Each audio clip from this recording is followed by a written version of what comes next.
Gopijana Vallabha Girivaradari Yashodanandana Vraja Janaranjana Yashodanandana Vraja Janaranjana Yashodanandana Vraja Janaranjana Yashodanandana Vraja Janaranjana Yamuna Tira Vanachari Yamuna Tira Vanachari Yamuna Tira Vanachari Yamuna Tira Vanachari Jaya Radham Madhava Kunja Jaya Radha Madhava Kunja Vihari Jaya Radha Madhava Kunja Vihari Jaya Radha Madhava Kunja Vihari Gopijana Vallabha Girivaradari Jaya Gopijana Vallabha Girivaradari Jaya Gopijana Vallabha Girivaradari Jaya Gopijana Vallabha Girivaradari Yashodanandana Vraja Janaranjana Yashodanandana Vraja Janaranjana Yashodanandana Vraja Janaranjana Yashodanandana Vraja Janaranjana Yamuna Tira Vanachari Yamuna Tira Vanachari Yamuna Tira Vanachari Yamuna Tira Vanachari Jaya Radha Madhava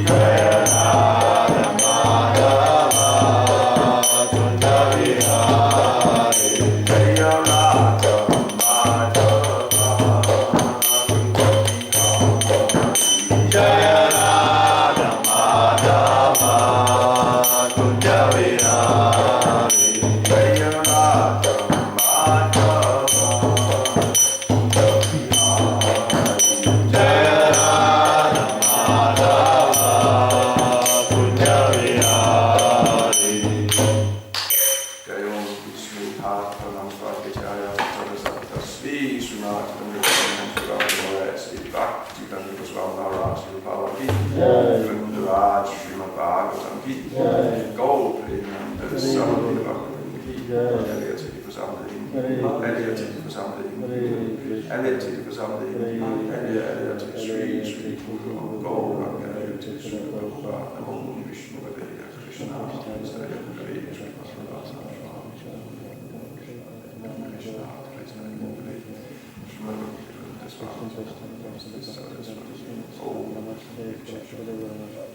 Hente dem.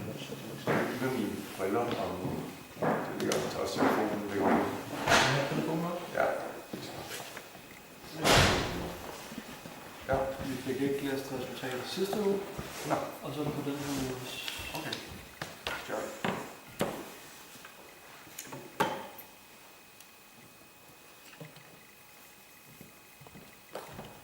Okay. Det er det første, vi gør. Okay. So, for the pleasure of Sri Gauranitai, Sri Prabhupada, and all the assembled Vaishnavas, and the rest of us,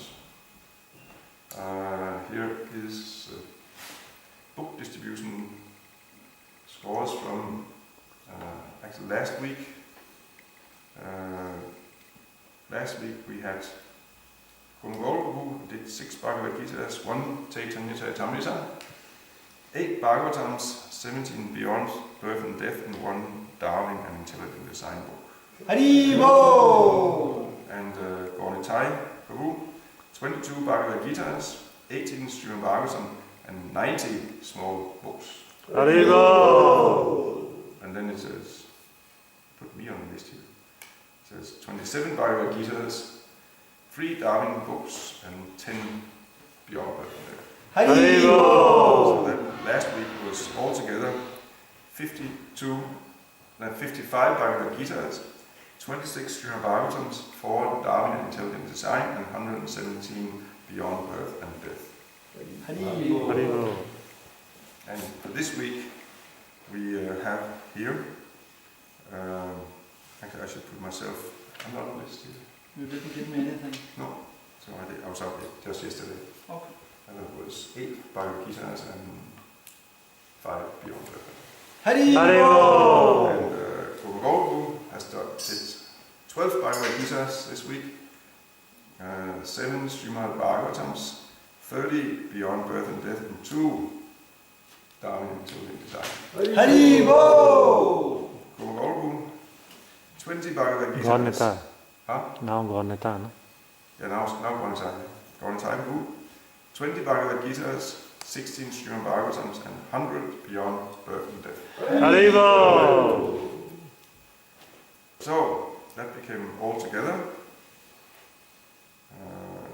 40 Bhagavad Gitas, 23 Srimad Bhagavatams, 2 Darwin and Intelligent Design, and 135 Beyond Birth and Death. Haribo! And then also, Janardan was distributing books. Janardan Prabhu has a separatist mentality about this. Should not be. So we are reading here from Srimad Bhagavatam, Canto 7, Chapter 3, Hiranyakashipu's plan to become immortal is text number 12. Om Namo Bhagavate Vasudevaya. Om Namo Bhagavate Vasudevaya. Om Namo Bhagavate Vasudevaya. Om Namo Bhagavate Vasudevaya. Om Namo Bhagavate Vasudevaya. Om Namo Bhagavate Vasudevaya. Iti Sushruma Nibandam Tapa Paramam Astita Vidasva Anantaram Yuktam Swayam Tribhuvana Isvara Iti Sushruma Nibandam Iti Sushruma Nirbandam Tapa Paramam Astitaha Tapa Paramam Astitaha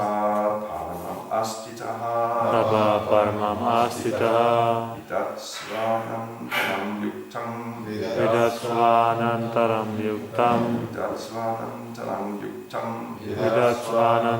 Yuktam Swayam Tribhuvaneshvara Swayam Tribhuvaneshvara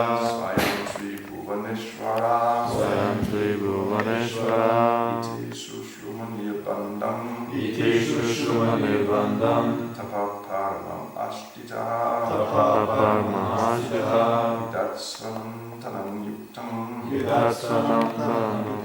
Swayam Tribhuvaneshvara.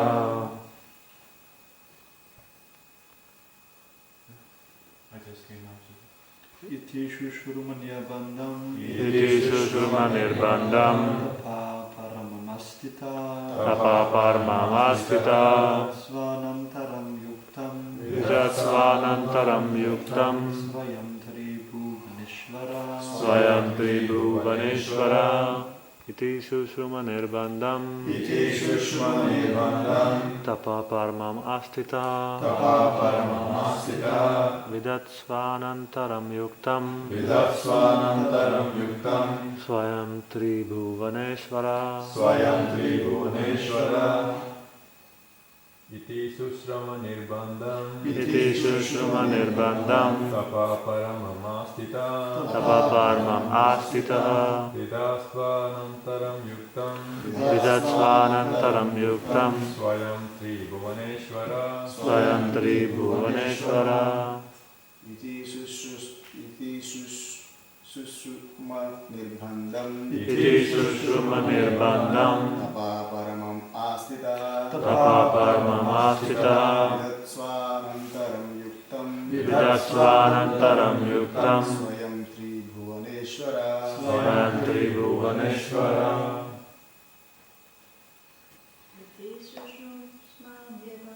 iti sushruma nirbandam tapaparmam astita vidatsvanantaram yuktam svayam tribhuvaneshvara iti In this way, sushruma we have heard we have heard Nibandam, strong determination, strong determination, Tapaha, austerity, paramam, very severe, astitaha, is situated in, Vidatsva, please take steps, Anantaram, as soon as possible, Yuktam, befitting, Svayam, yourself, Tribhuvana Ishvara, O Master of the three worlds, Translation. O Lord, we have heard from reliable sources that in order to obtain your post, Hiranyakashipu is now engaged in severe austerity. You are the master of the three worlds. Please, without delay, take whatever steps you deem appropriate. Purport. In the material world, a servant is provided for by the master, but is always planning how to capture the master's post. There have been many instances of this in history. Especially in India during the Mohammedan rule, many servants, by plans and devices, took over the posts of their masters. It is learned from Titaniya literature that one big Samindar, Subudhi Roy, kept a Mohammedan boy as a servant.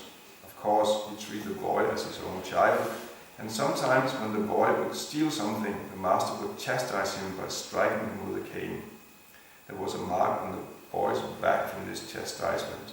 Later, after that boy had by crooked means become Hussain Shah, Nawab of Bengal, one day his wife saw the mark on his back and inquired about it. The Nawab replied that in his childhood he had been a servant of Subudhi Roy, who had punished him because of some mischievous activities. Upon hearing this, the Nawab's wife immediately became agitated and requested her husband to kill Subudhi Roy. Nawab Hussain Shah, of course, was very grateful to Subudhi Roy and therefore refused to kill him. But when his wife requested him to turn Subudhi Roy into Mohammedan, the Nawab agreed. Taking some water from his water pot, he sprinkled it upon Subudhi Roy and declared that Subudhi Roy had now become a Mohammedan. The point is that this Nawab had been an ordinary menial servant of Subudhi Roy, but he was somehow or other able to occupy the supreme post of Nawab of Bengal. This is the material world. Everyone is trying to become master through various devices, although everyone is servant of his senses. Following this system, a living entity, although servant of his senses, tries to become master of the whole universe. Hiranyakashipu was a typical example of this, and Brahma was informed by the demigods of his intentions. Iti sushrumaniya bandam tapa paranam astitaha vidatsvanantaram yuktam svayam tribhuvaneshvara. O Lord, we have heard from reliable sources that in order to obtain your post, Hiranyakashipu is now engaged in severe austerities. You are the master of the three worlds. Please, without delay, take whatever steps you deem appropriate. Om Madhyasmaranda Shadya Chakshunvitam Yena Tasmai Sri Gurave Namaha Mukham Karoti Vachalam Pangam Bangaiti Grim Yat Kripa Taraham Vande Sri Gurave Tarinam Namo Vishnu Padaya Krishna Prestaya Bhutale Srimati Bhaktivedanta Swami Namaste Saraswati Gaudavani Prachayani Nirvishesha Shunyavadi Pastyachari Tatayani Vancha Kalpatarubhyascha Kripa Sindhuvevascha Patitanam Pavanebhyo Vaishnavebhyo Namo Namaha Jai Shri Krishna Chaitanya Prabhu Nityananda Shri Advaita Gadadhara Srivasadi Gaura Hare Krishna Krishna Krishna Hare Hare Hare Rama Rama Hare Hare. So it's a very interesting purport and verse here, which is discussing the concept of being servant and actually glorifying the concept or the principle of being servant, and but also it is very precisely describing how everyone in this material world are rebelling against this idea of being servants. And this takes, this expresses itself in the demoniac mentality. That actually is the demoniac mentality, that I do not want to be anybody's servant, but I want to be the master. And it goes back to the real ultimate rebellion, which is that why, I want to be God. And so that is the original desire, and the original envy, which is coupled with that, because that is the conditioned souls that get overwhelmed by the duality of desire, greed on one hand, and envy on the other hand. Ichya, dvesha, samsrina, dvandva, bharata. That I want to be Lord, I want to be controller, I want to be God, I want to be the Ishvara. And the other, the hate is, why is Krishna God? Why him? Why not me? That's the envy. And that mentality has brought us, eternal souls, into this world here. And here we are manifesting our rebellious nature. And therefore this material world is a place that cannot, there's a constant struggle in this world to try to make this a proper place or a perfect place. And we see that there's all kinds of politicians and great philanthropists and idealists and so on, who have all kinds of plans and try by hard labor to make this world into a perfect place, a place where we can, there can be peace and harmony, and we can all be happy together and so on. And if you look on paper, it should be possible. You look at it in theories, it looks as impossible, because if everyone was just acting like I am, being just very nice and friendly, and always, and we share amongst each other what we, so actually there will be enough for everyone. There's, the earth is so plentiful. There's enough food, and so on paper it looks like it's possible, but it's not going to happen. It is an impossible task, because it's filled with souls who do not want to be servants, but they want to be masters.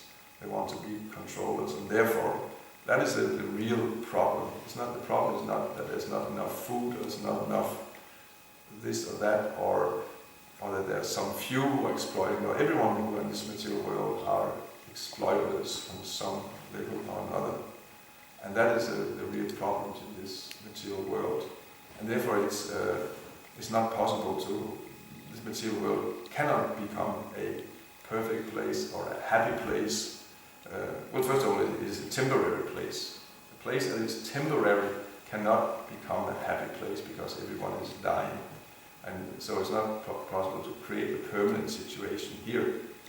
And it is filled with rebellious souls. It's just like if we take some dogs, a whole bunch of dogs, and put them into one big room, and they will fight with each other. And you can tell them, just be peaceful, just and love each other. But dogs don't do like that. They'll gang together against some other dogs. That's always the nature of dogs, and that's cannot be changed. So similarly, when you have this world of rebellious souls, it will always be a world of exploitation and competition, and one stronger utilizing the weaker, and so on and so on. And nobody will be happy, because everyone will want something else. You will want something else than actually what they have. We have a very simple thing. We have the fact that we are servants. That is simply our nature. We are servants by nature. That is Lord Chaitanya, when he was asked by Sanatana Goswami, who am I? And Lord Chaitanya immediately answered, you Krishna's servants. By nature, you are as servants. And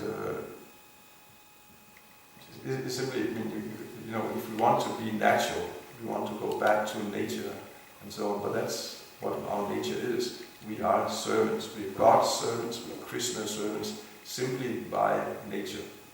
And if we are happy with that, then we can become happy. But anything else, we cannot become happy in any other way.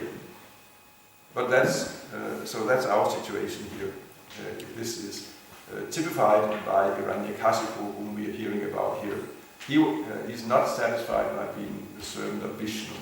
He wants to be the master. He wants.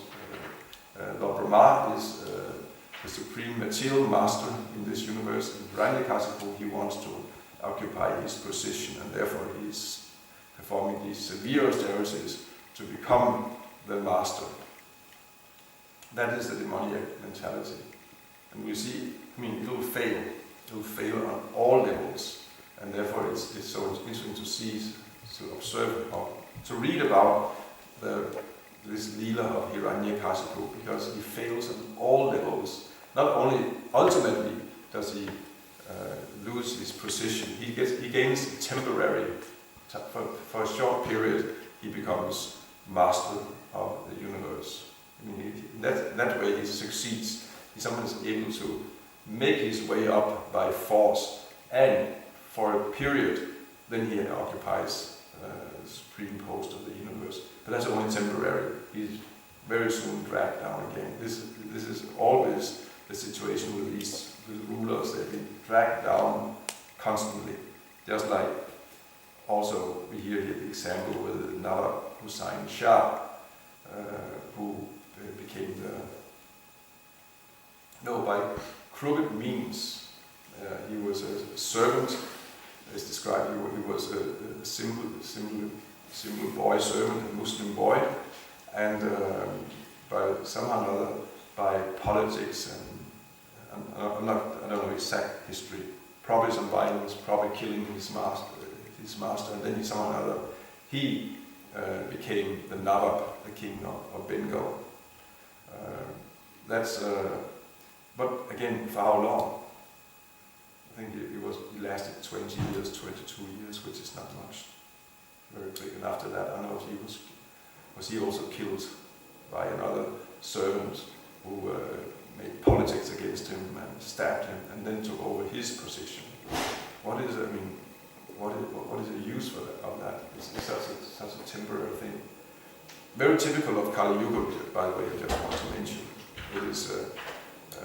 We have a history here in the West of simply, animals fighting to become kings, and therefore Western history is a history of constant wars and intrigues and palace policies, and stabbing and killing, and one becoming king and then fall from back. Western world has a very, very violent history, and we think this is just normal. It's always like that, but it's very much typical of malicious, uncivilized nations, and also of Kali Yuga. We read in the list of kings in the Bhagavatam. There's a list of kings, which means these are kings from the previous age, from the Dwapara Yuga, and how they became kings in normal ways. Normal ways that there is a qualified king who's operating under the Brahmanas, and he gets a son. He begets a son. He trains his son to become the next king, and when the son is old enough to become the king, then the king himself voluntarily retires and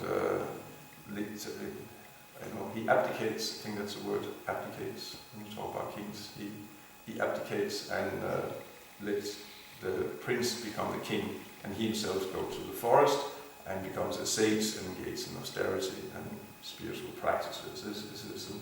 This is the normal standard way. And here of the kings in the Bhagavatam, how this is going on, this was just standard going on. But then when we enter Kali Yuga, a couple of thousand years into Kali Yuga, the dynasty, suddenly we hear a description of, it's in the Bhagavatam, that there was this king, and he had a minister, and the minister killed him and took the position of king.